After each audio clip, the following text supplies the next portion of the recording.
হরে কৃষ্ণ। আর S Radhakrishna creation চ্যানেলে আরও একটি নতুন ভিডিওতে আপনাদের সকলকে স্বাগত। আজকে আমরা জানব কর্মফল আসলে কি, এ জন্মের পাপ মানুষ কখন ভোগে, কর্মফল কি পাল্টানো যায়। ভিডিওটি তাহলে শুরু করা যাক। আপনারা সকলে ভিডিওটি শেষ পর্যন্ত দেখবেন।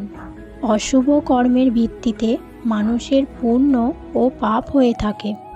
শুভ কর্ম বা ভালো কাজ বা সৎ কর্মের ফলে মানুষের পুণ্য লাভ হয়ে থাকে। পুণ্যের ফলে মানুষের সুখ, শান্তি, আনন্দ ও স্বর্গ লাভ করে থাকে। অশুভ কর্ম বা খারাপ কাজ বা অসৎ কর্মের ফলে মানুষের পাপ হয়ে থাকে। পাপের ফলে মানুষ দুঃখ, অশান্তি ও কষ্ট পেয়ে থাকে এবং নরক লাভ হয়। প্রত্যেক মানুষকে তার কর্মের ফল পেতেই হবে, এটাই অবশ্যম্ভাবী। কর্মফল ভোগ সম্পূর্ণ না হলে মানুষের মুক্তি বা মোক্ষ লাভ হয় না। যে সকল পাপ কর্মের ফলে জেল, জরিমানা, নিন্দা, অপমান ইত্যাদি রূপে এখানেই ভোগ করা হয়ে গেছে, সেই সব পাপের ফল আর মরণের পরে ভোগ করতে হয় না।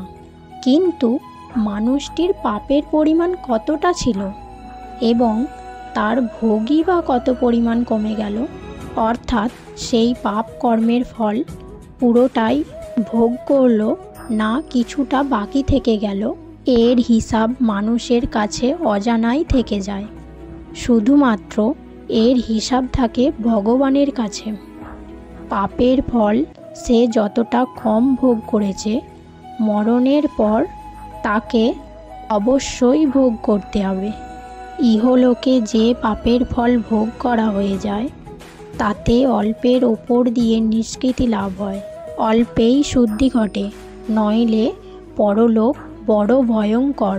সুদ সমেত দণ্ড ভোগ করতে হয়।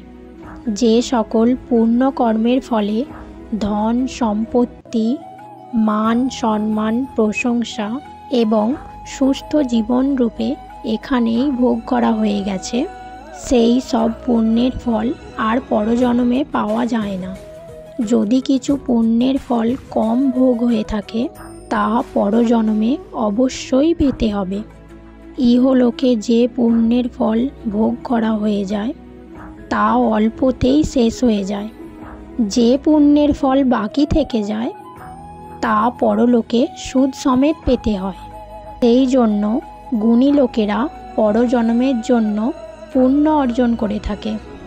তো বন্ধুরা, কোনো দরিদ্র মানুষকে আপনি যদি অর্থ দিয়ে সাহায্য করেন, আপনি কখনো ভাববেন না এটির জন্য কি পুণ্য পাব।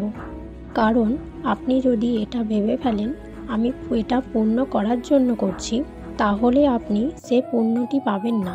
আপনি যদি কোনো ক্ষুধার্ত ব্যক্তিকে খাদ্য দেন, ভগবানের প্রসাদ দেন, দিয়ে তার ক্ষুধা মেটান, সেক্ষেত্রে আপনি যদি ভাবেন তার খিদে মেটানোর জন্য আমি পুণ্য করছি, এ পুণ্যের ফল আমি পাব, আপনি সেই পুণ্যের ফল পাবেন না। কারণ ভগবানের হিসেব সবসময় সমান থাকে। কোনো মানুষ যদি এটা মনে করে আমি এই কাজটা করে পুণ্য করব, ভগবান সেটি দেন না। ভগবান কি বলেছেন? যা কিছু কাজ করবে তুমি আমাকে স্মরণ করে আগে আমার কাছে সমর্পণ করো সেই কর্মটি, তারপর তুমি সেটি করো। আর তুমি আশা করো না এই কর্মে তুমি কি পাবে, ভালো কর্ম হবে নাকি খারাপ কর্ম হবে, সেটা আমি দেব তোমায়। কোনো মানুষের বা কোনো প্রাণীর, এই জীবজগতে যত প্রাণী আছে তাদের কখন কি হবে সেটি ভগবান নির্ধারিত করে এবং অনেক আগে থেকে, তার জন্মের আগে থেকে ঠিক হয়ে যায় তার সাথে কি কি ঘটতে চলেছে বা কি কি হবে। আমরা যদি ভগবত প্রেমের মধ্যে থাকতে পারি বা ভগবানকে স্মরণ করি, আমরা যদি ভগবানের নিয়ম মেনে চলতে পারি, তাহলে আমাদের স্বর্গেও যেতে হবে না, আমাদের নরক যন্ত্রণাও পেতে হবে না। তাহলে আমরা সবাই গোলক যেতে পারবো। আর যেখানে গেলে কারোর আর জন্ম হয় না। কারণ আমরা এটা জানি বন্ধুরা, এই যে জড়া জগৎটি আছে এটি দুঃখময়, এটি কখনো কাউকে সুখ প্রদান করে না। আর যেটি আমরা সুখ বলে ভাবছি সেটি আসলে সুখ নয়, সেটি একটি ছলনা মাত্র। এখানে কোনোদিন কেউ সুখী হতে পারে না, এখানে কোনোদিন কেউ আনন্দ পেতে পারে না। কারণ সেই জন্য তো ভগবান বলেছেন দুঃখময় সংসার, দুঃখময় জগৎ, এটি মায়ায়, এখানে সব কিছু মায়ায় আছে। এই পৃথিবীতে যত মানুষ আছে আমরা সকলেই মায়ার মধ্যে পড়ে আছি। বন্ধুরা, কর্মফল বলে যেমন আমরা জানি, কর্মফলের ভাগও দুটি, কর্মফল দুভাগে বিভক্ত, একটা বাস্তবিক কর্মফল আর একটা পারমার্থিক কর্মফল।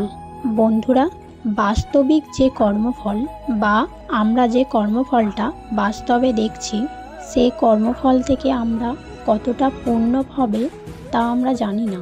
কিন্তু এটি জানা যায় পারমার্থিক যে কর্মফল, মানে ভগবান যে ফলটি আমাদের প্রদান করছে সেটি কিন্তু আমরা উপভোগ করতে পারবো এবং সেটি কোনো কম বেশি হয় না। বন্ধুরা, আমরা এটি জানি প্রত্যেক জীবের মৃত্যু যন্ত্রণা ভোগ করতে হয়, কিন্তু ভগবান বলেছেন যদি কেউ আমার ভক্ত হয়, আমাকে যদি কেউ ভালোবাসে, তাকে মৃত্যু যন্ত্রণা ভোগ করতে হয় না।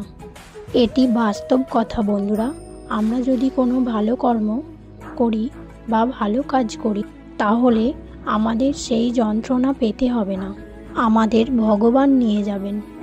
অনেক সময় এমন হয় আমরা হয়তো দীক্ষা নেওয়ার জন্য উৎসাহী হয়ে আছি, দীক্ষা পাওয়ার আশা করছি, কিন্তু দেখা যাচ্ছে আমাদের কোনো না কোনো কারণে দীক্ষাটি নেওয়া হচ্ছে না।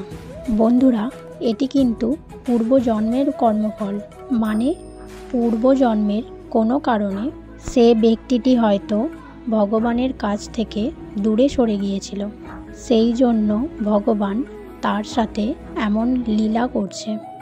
অনেক সময় দেখবেন কোনো ব্যক্তি আপনাকে অপমান করছে, ক্ষণিকের জন্য মনে হয় আমি তাকে কিছু বলি, কিন্তু ভগবান বলেছেন কোনো ব্যক্তি যদি তোমাকে দোষ দেয়, মিথ্যে দোষে কলঙ্কিত করে, তুমি তাকে কিছু বলো না, সেখান থেকে সরে যাও, তার হিসাব আমি বুঝে নেব।